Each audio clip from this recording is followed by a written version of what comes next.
The most notorious prison breaks from Folsom to Alcatraz.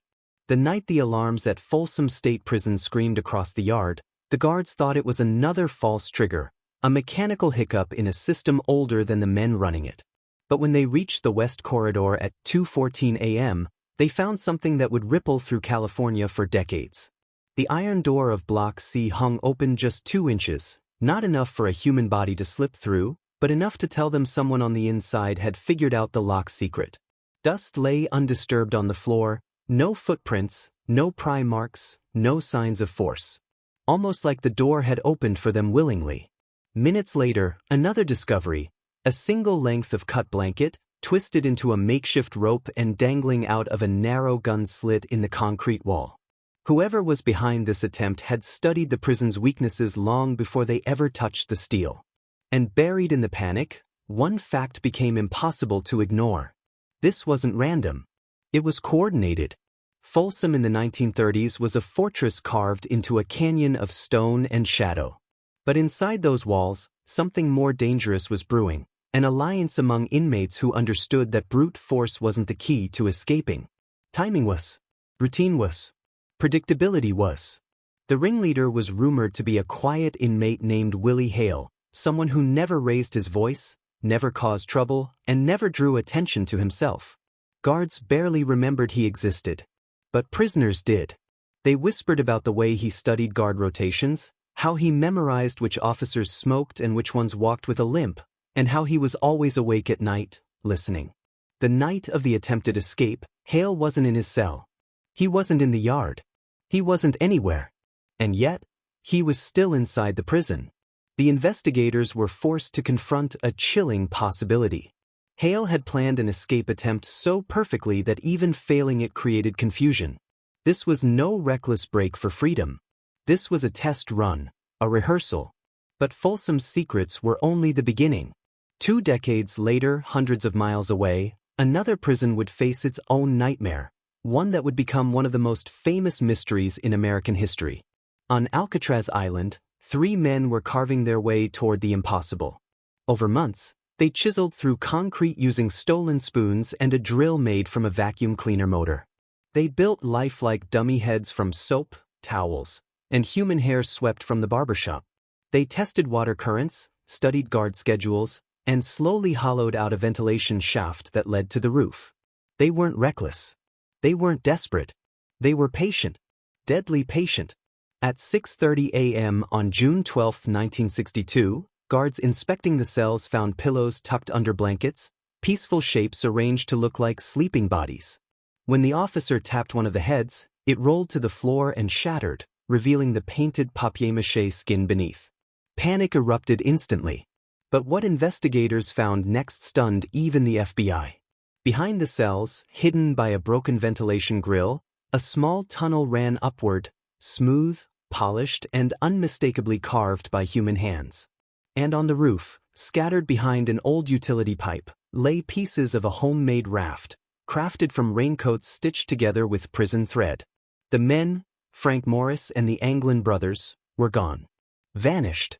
And the waters surrounding Alcatraz, dark and unforgiving, offered no answers. But then came the detail that turned the case into a legend. Reports of sightings.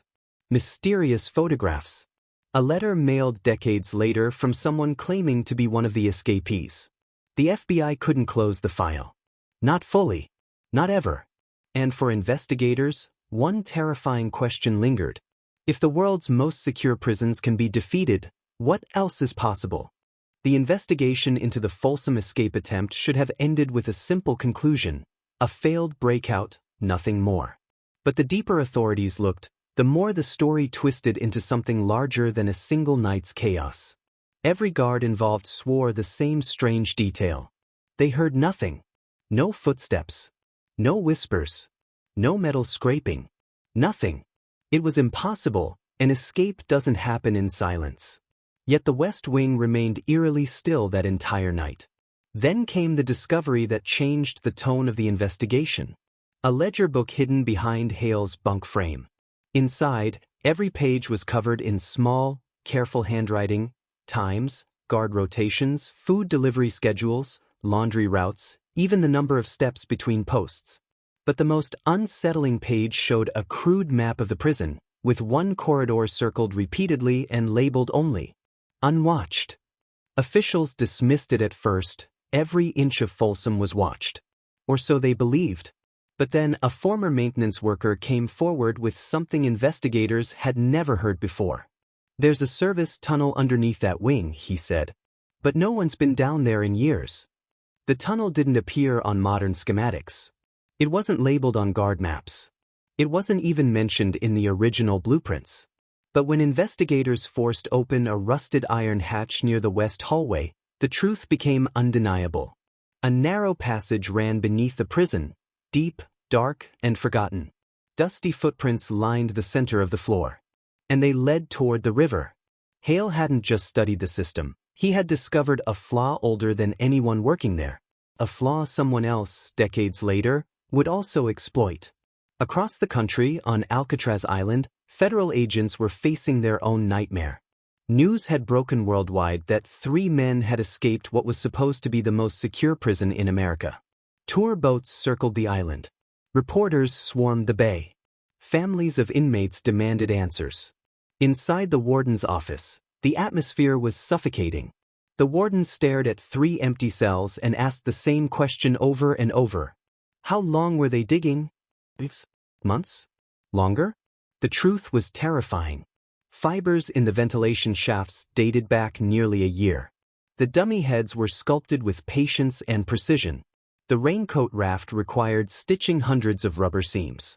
This wasn't an escape.